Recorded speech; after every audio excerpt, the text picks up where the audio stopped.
lang eh, bakit?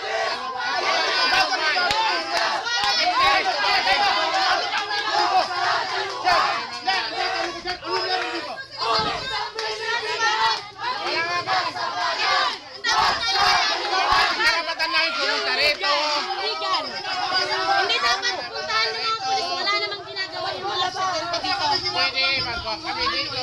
Wala kami dito. Anong walang nangyayari? Wala yung ginugulo. Hindi pa makakausap. Sir, hindi pa makakausap. Para sa yung ginagawa nyo. Nakasibilyan pa siya, oh. Ano ka ba? Picture! Picture! Document! Alatado yan sir, civilian ka ba? Harassment yan. Hindi. Harassment. Kaya nga pumunta kami Isa lang ang dito. magpapatunay dyan na pag-harassment sa mga Nagpupunta tao. kami kung totoo mang sinasabi na may mga bote kayo dito nakahanda. Asan si Juan sila? Ate! Bumaba!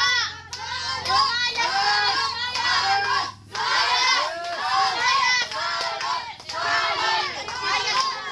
Hindi kayo pwede halugad, sir.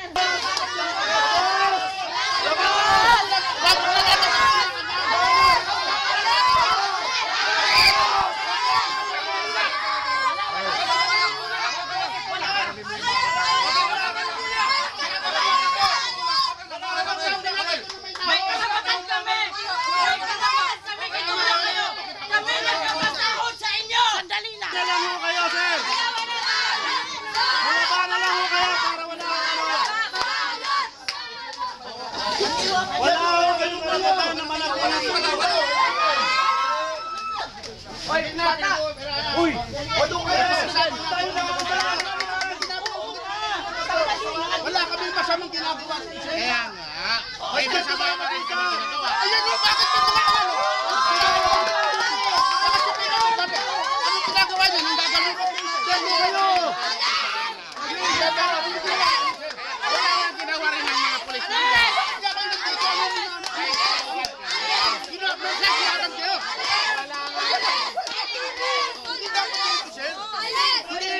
Tapos panakuha niya pa ng litrato. Kaya nga. Parang anakot. Inunuha ng litrato.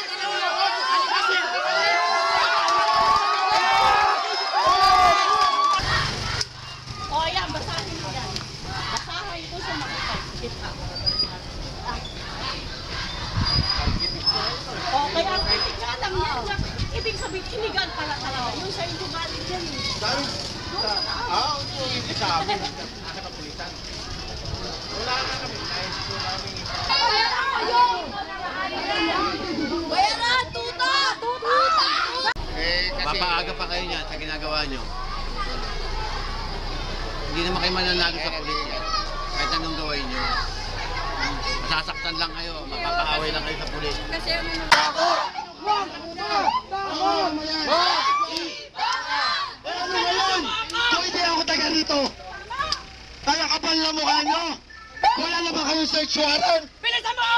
Bilis! Mga kasama, sigaw natin! Malis kayo! Bilis kayo!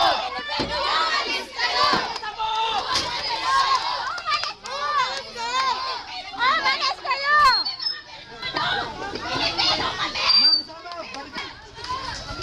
Malis kayo!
kanina po nangyari yung kanina dahil nga pagod din po yung mga tao.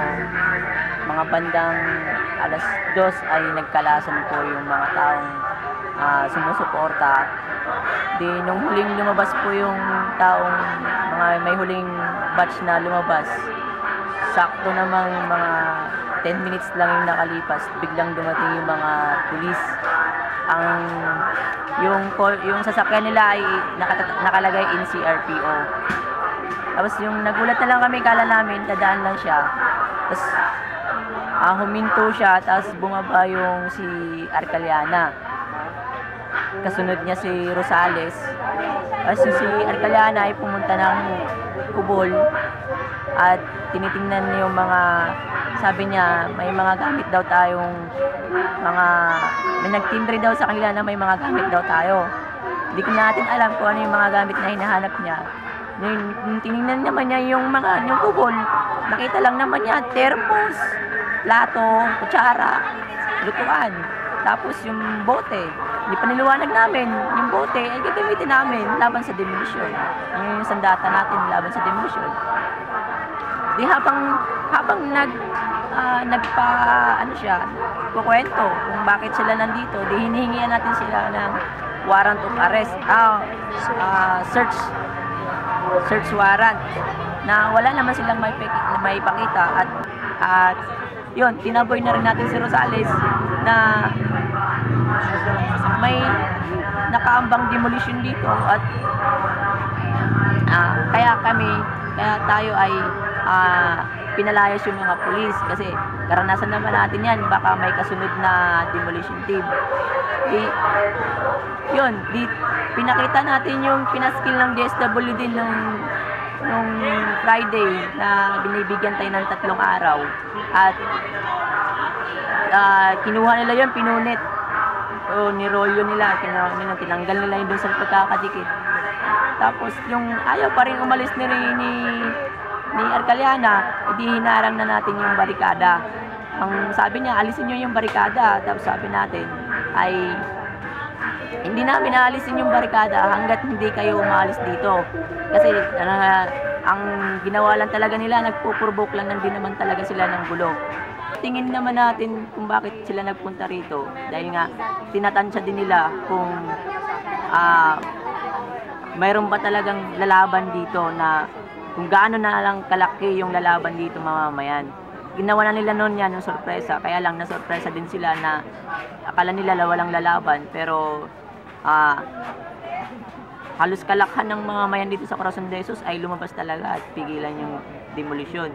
Nangyari kanina, parang nananansya sila kung ano yung gagawin nilang taktika para masukat din nila yung lakas natin at yung lakas din nilang kung ano yung lakas nilang gagawin sa panahon ng demolition. Ayaw naman natin, okay lang kung i-demolish nila, di kunin nila yung lugar, pero yung paglilipatan ay dito lang din sa San Juan. Kumbaga, in-city relocation. At dapat, bago nila i-demolish yung mga kabahayan dito, itayo nila muna yung sinasabi nilang medium rise building na abot kaya ng mga taong naninirahan dito. O kung tutuusin, dapat libre. Kasi sa pondo naman talaga ng mamamayan yung gagastusin doon para may tayo yung proyektong yun. Pero kung ayaw naman nila ng in-city relocation, edi pamahagi yung lupa Barangay Corazon de Jesus sa mga lehitimong residente nito.